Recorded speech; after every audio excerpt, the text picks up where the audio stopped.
Di tengah harga bahan pokok yang serba mahal di pasaran, kelas ekonomi menengah juga ikut terkena dampaknya. Bahkan ketika kondisi ekonomi Indonesia terguncang, kelas ekonomi menengah yang paling tertekan dan terancam turun kelas. Kenapa bisa demikian? Dan apa yang dibutuhkan kelas ekonomi menengah untuk bisa bertahan? Selengkapnya dalam Cuanomics bersama Rizka Andalina.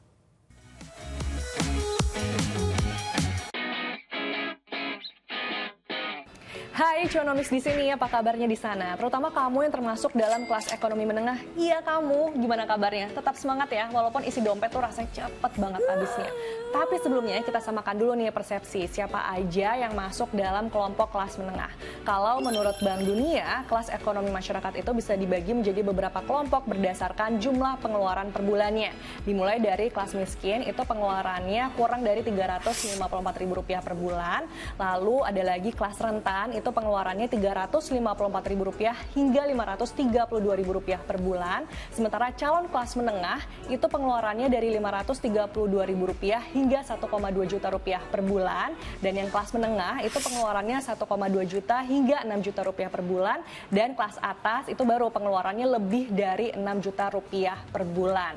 Nah, dari pengelompokan berdasarkan jumlah pengeluaran per bulannya, kelas menengah dan calon kelas menengah itu termasuk dalam kelompok pendapatan menengah ke bawah. Yang kalau kita lihat datanya nih, kelompok pendapatan menengah ke bawah itu paling mendominasi di populasi Indonesia karena mencapai 69%. Dan mereka juga yang paling tertekan ketika kondisi ekonomi Indonesia ini sedang terguncang. Bahkan terancam bisa turun kelas loh. Nah, pertanyaannya kok bisa sih kayak gitu? Kita lihat ya fakta-faktanya.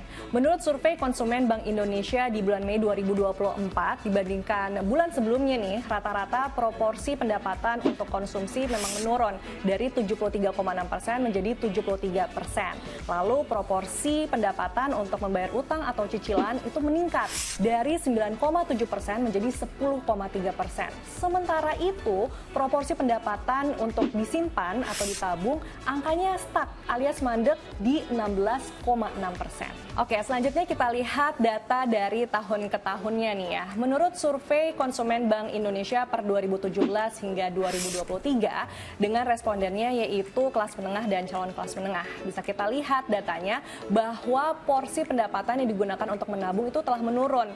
Kalau di tahun 2017 itu mungkin porsi pendapatan yang digunakan untuk menabung sekitar 20,3%, maka di tahun 2023 turun menjadi 15,7%. Tapi di sisi lain nih, jumlah pendapatan yang digunakan untuk membeli kebutuhan primer itu melonjak di tahun 2024. Kalau misalnya di tahun 2023, tepatnya di bulan Januari, jumlah pendapatan yang dipakai buat membeli kebutuhan makanan dan minuman mungkin hanya sekitar 13,9%, maka di bulan Mei 2024 itu jumlah pendapatan yang dipakai buat membeli kebutuhan makanan dan minuman naik 2 kali lipat menjadi 26%.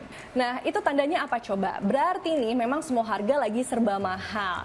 Udah gitu pengeluaran jadi semakin banyak, cicilan juga banyak, dampaknya daya beli semakin melemah. Tapi di sisi lain laju pendapatannya juga nggak nambah-nambah dan akhirnya jumlah tabungannya pun stuck atau bahkan juga bisa minus. Sampai-sampai nih muncul fenomena mantap di kalangan kelas ekonomi menengah atau calon kelas menengah. Mantap di sini artinya adalah makan tabungan. Dengan kata lain nih, karena pendapatannya udah nggak cukup untuk memenuhi kebutuhan hidup sehari-hari, akhirnya kelas menengah dan calon kelas menengah ini menggunakan uang tabungannya dalam memenuhi kebutuhan hidup sehari-hari hingga membayar cicilan. Makanya posisi kelompok kelas menengah itu dilematis banget sih. Dibilang miskin ya nggak juga ya, karena kan gajinya sudah termasuk pendapatan kelas menengah. Tapi mau kerja bagaikan kuda, gajinya tetap aja cepat habis karena pengeluarannya banyak, harus bayar cicilan, udah gitu semua harga lagi serba mahal. Selain itu juga ada ancaman tidak punya gaji karena badai PHK lagi ada di mana-mana. OMG banget kan tuh. Nah, selain itu nih ya, di sisi lain, kelompok kelas menengah ini juga bukan tergolong miskin. Akhirnya nggak ngedapetin juga tuh program bantuan sosial dari pemerintah. Nah, terus apa dong yang paling dibutuhkan oleh kelompok kelas menengah? Ya apalagi kalau bukan banyaknya lapangan pekerjaan dan gaji tinggi yang disesuaikan dengan semua harga yang lagi serba mahal. Bahkan para ekonom itu juga mengusulkan pemerintah untuk mendorong warga kelas menengah biar bekerja di sektor formal sehingga bisa mendapatkan gaji tinggi dan terlindungi jaminan sosial. Jadi teman-teman kelas menengah, Tenang ya, kamu tidak sendiri. Kamu boleh loh ceritain unek-unek kamu di kolom komentar. Tapi sebelumnya jangan lupa untuk likes and share konten ini. Sampai jumpa.